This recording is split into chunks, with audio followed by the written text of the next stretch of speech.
first one that we have up for you guys this week, we have, courtesy of Pathos.com, the friendly atheist blog, wants to talk about Ken Ham's Noah's Ark theme park and how it has not led to an economic boom in the Grant County in Kentucky.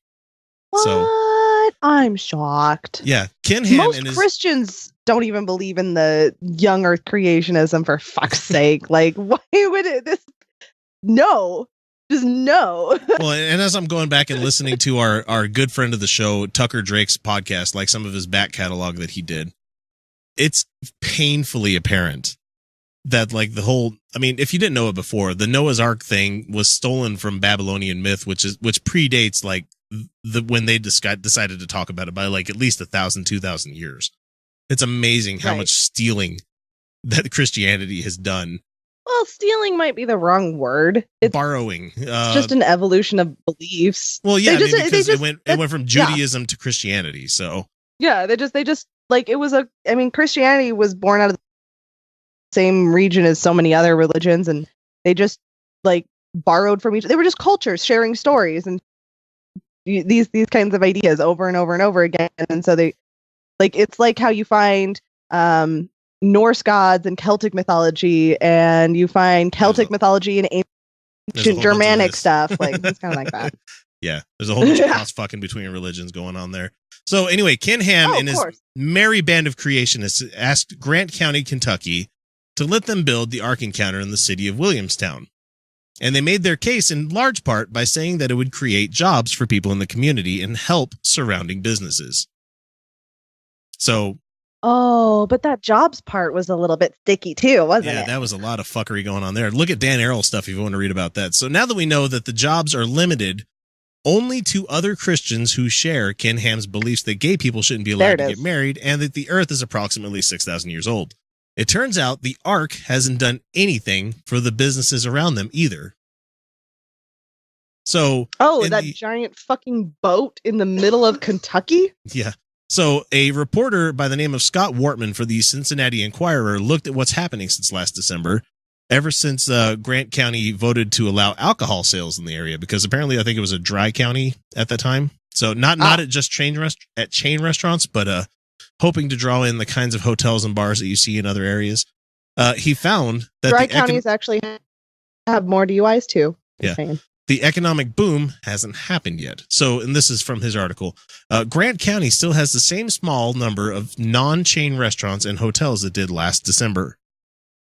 Oh, a year, and there's not been any growth at all.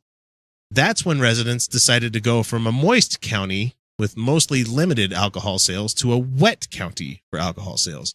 Now that bars are allowed, there haven't been any takers. And so that's surprising. Yeah. So one of the guys says, I'm shocked I'll be honest with you. We're told the vote in favor of alcohol sales would bring restaurants, particularly with the Ark, and it hasn't. And you want to give one guess why that is? Who are the people that are coming to visit the Ark? The people who don't drink alcohol. Exactly. The teetotaling Ned Flanders type people. Yeah, I was like, there's no way that the people who are younger creationists are also boozers. It'd be awesome to open like a funny side note, a hardcore atheist bar in the area. That'd be funny as shit. Yeah, that'd be fun. Okay, just funny little anecdote real quick. Blueberries, but it's kind of funny. So we're doing Christmas Eve with some extended family and stuff. Yeah. And I didn't know these people because it's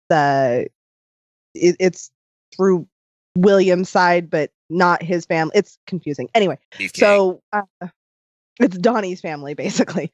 So we were over there, and one person, I think he is from Kentucky, goes, somebody answer me this. If evolution's real, how come things aren't evolving? And the whole room, again, I don't know these people that well, but the whole room goes, oh, they are. Elephants and geckos and tigers and lions and humans. And humans. And it's like, oh yeah, and just not that long ago, humans this. Oh, and did you know we have Neanderthal DNA? And like 10 different current evolution examples just pile on this guy. You just want to be like, you stupid motherfucker. And it's not like this guy wasn't a Christian either. Like, just didn't know. Don't defend him. Don't defend him. No, he deserved everything that he got there. So it's amazing to me that people visiting the Ark Encounter right now, business owners don't want to see it as a long-term success and don't want to invest in the surrounded areas as a result. So the Ark Encounter's existence has raised property values in the surrounding areas. It's pushed away potential businesses.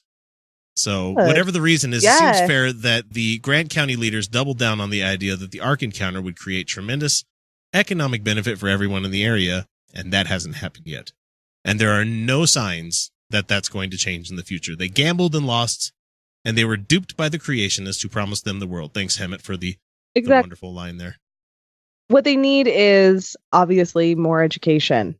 Yeah, like, I mean, they need to be educating people in skilled labor or tech, basically. Yeah. Or maybe like if they were in more STEAM, Texas. People, more STEAM.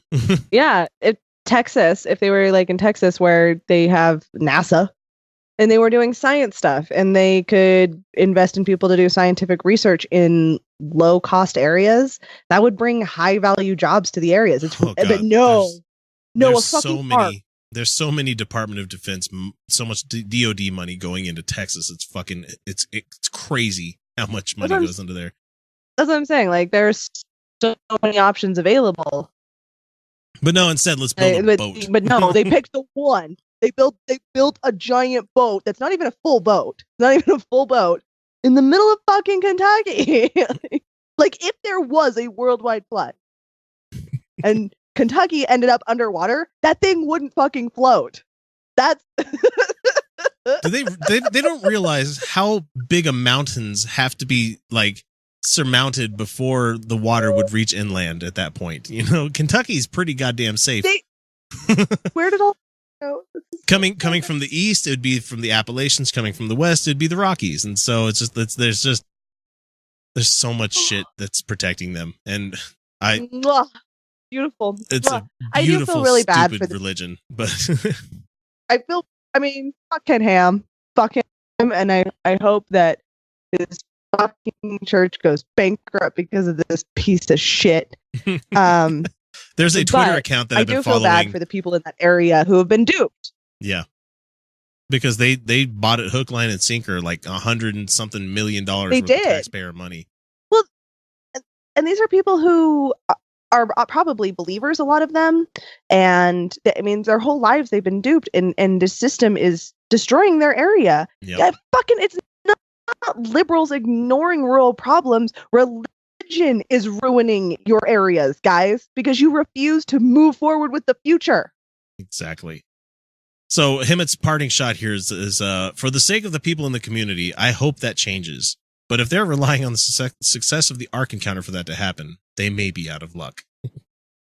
So, great fucking article from him, especially letting us know. I kind of want to go now. I do. I do want to see it before it shuts down. I'm trying to convince of a plan to come up with, like, going to Reason Con or something like that, and doing a road trip to get there and going to these places. Because at this point they're hemorrhaging money. Us giving them money to go is not going to be it. All the atheists in the United States could go, and it wouldn't be enough to save it. Oh, but it's expensive from what I understand. It's like it's like $50 to get in. It's like more expensive than having a whole day at Lagoon here in Utah. I would not take a child there, though. Nope. Like, no. I would take some of those like 360 cameras with me just so I could like VR experience the whole fucking like kids area that they have there, because from what I understand, it's fucking disgusting what they're trying to brainwash kids into. Right. Ugh, just grosses me out to the fucking core. Don't brainwash your kids.